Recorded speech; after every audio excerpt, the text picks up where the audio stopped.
गौर से देखा।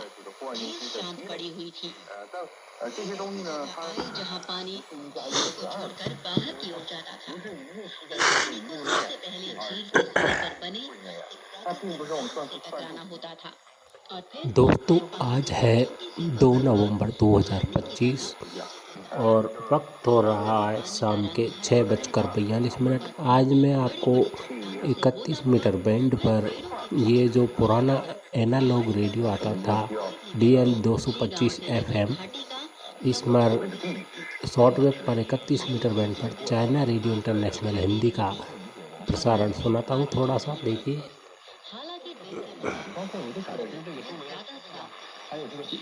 आग के अगले सिरे पर धुएं का जो लपटों की भयावहता को कम कर देता था।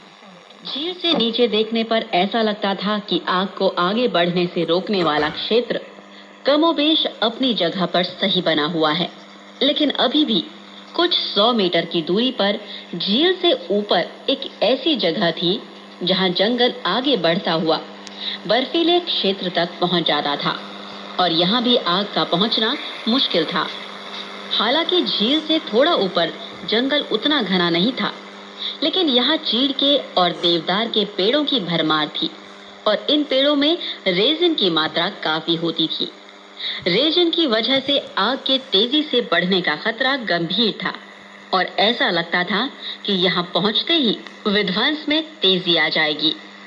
अचानक नीली वर्दी वाले उस युवक ने दोनों हाथ सिर के ऊपर करते हुए ताली बजाई और बोल पड़ा। मुझे समझ में आ गया। उसके चेहरे पर हैरानी का भाव था। पहाड़ी से झील तक वह अपने कदमों को गिनता हुआ आगे बढ़ा। इसके बाद उसने इंजन को आदेश दिया, गोया वह उसका कमांडिंग ऑफिसर हो। यहाँ से आगे बढ़ो। नहीं, इस तरह नहीं, तुम बहुत तेज चल रही हो। फिर पीछे जाओ। इस बार धीरे धीरे आगे बढ़ो। एक समय में बस एक कदम। हाँ, ठीक है, इसी तरह। यह व्यक्ति जब अलसाई अवस्था में होता था तो उसके अंदर एक जादुई ताकत होती थी जिसकी वजह से महिलाएं अपने ऊपर नियंत्रण खो बैठती थी। लेकिन इस समय तो वह और भी ज्यादा आकर्षक लग रहा था और उसने निर्णय लेने की अपनी क्षमता का भरपूर प्रदर्शन किया था। इंजन मंत्र मुग्ध होकर उसके आदेशों का पालन कर रही थी। जब वह झील के किनारे तक पहुंची तो वह लगभग उसकी बाहों में गिर गई थी, लेकिन उसने उसे संभाल कर खड़ा कर दिया। ठीक है, तुम्हें यहाँ तक पहुँचने में 8 कदम लगे और मुझे 7 कदम। मेरे पास इसका एक समाधान है।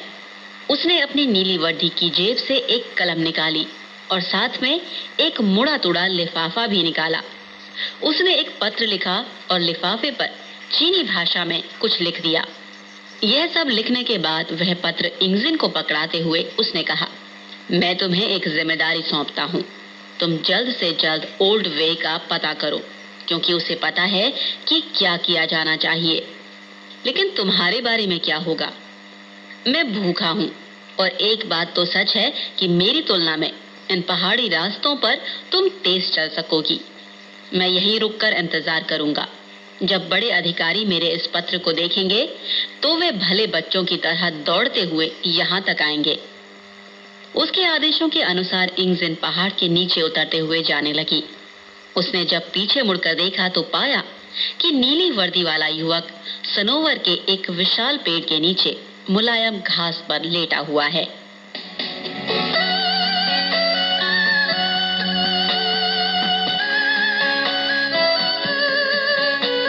दोस्तों, चीनी कहानी कार्यक्रम के अंतर्गत हम सुन रहे हैं आलाई की रचना खोखला पहाड़ का दूसरा भाग, जिसका नाम है आकाशीय अग्नि।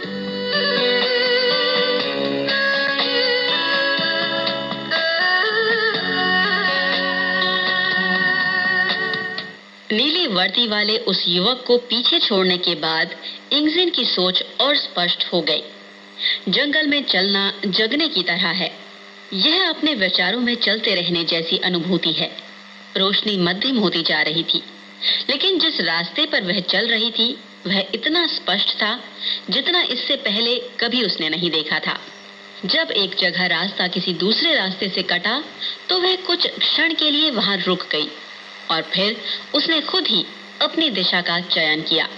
पुराने जमाने के लोग कहा करते थे कि अगर ऐसी स्थिति कभी आए तो जंगल में चलने वाला व्यक्ति घासों और पेड़ों पर बैठी चिड़ियों से रास्ता पूछ सकता था, लेकिन इंगजिन को इसकी जरूरत नहीं पड़ी।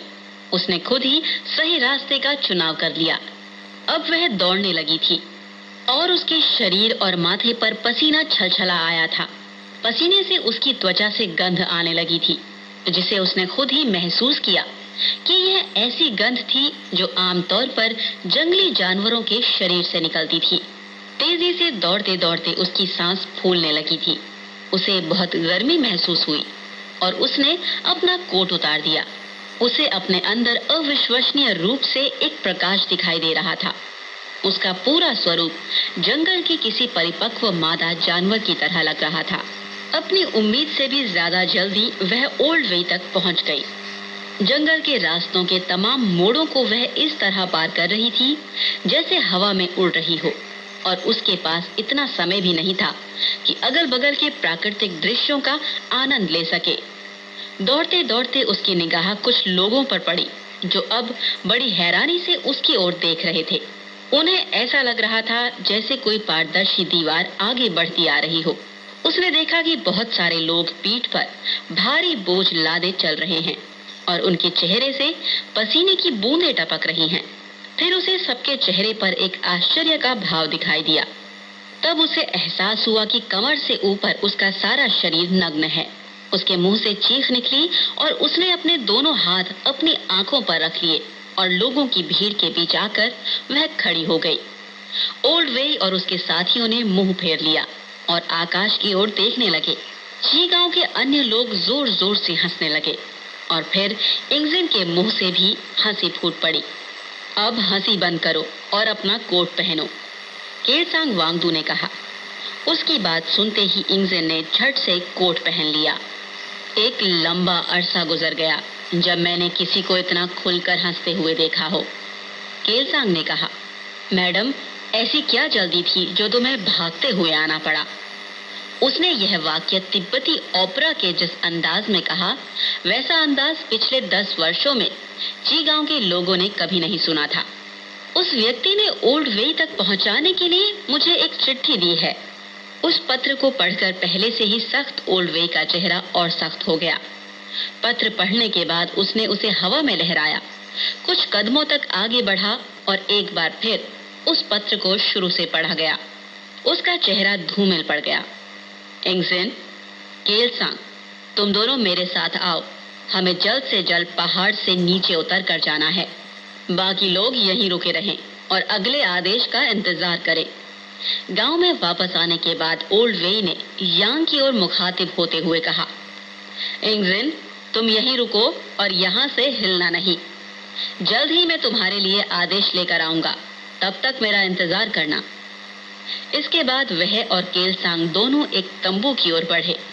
मैं पानी पीने के लिए जाना चाहती हूँ, इंगजिन ने जिद की। मुझे बहुत प्यास लगी है। तुमने और इंजीनियर वांग पांगशुआन कुंगछंग शी ने बहुत बड़ा काम किया है, इसलिए तुम्हें यहाँ इंतजार करना पड़ेगा और तुम यहाँ से हिल भी नहीं सकती। क्या मेरी बात समझ में आ रही है? तुम यहाँ से हिल भी नहीं सकती, ओल्ड वे ने कहा। वहां हम 2 लोग थे, न कि 3 लोग, इंगजिन ने कहा। तुम बहुत बेवकूफ लड़की हो। मैं समझ नहीं पा रहा हूँ कि तुम 2 या 3 की क्या बात कर रही हो। चुपचाप यहाँ इंतजार करो। इसके बाद वह केलसांग वांगडू को लगभग खींचते हुए अपने साथ कमांड सेंटर में चला गया।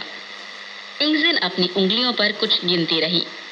उसने ओल्ड वे द्वारा लिए गए नाम के 6 अक्षरों को गिना, जो जाहिर सी बात है कि नीली वर्दी वाले युवक का नाम था, वांग पांगशुआन।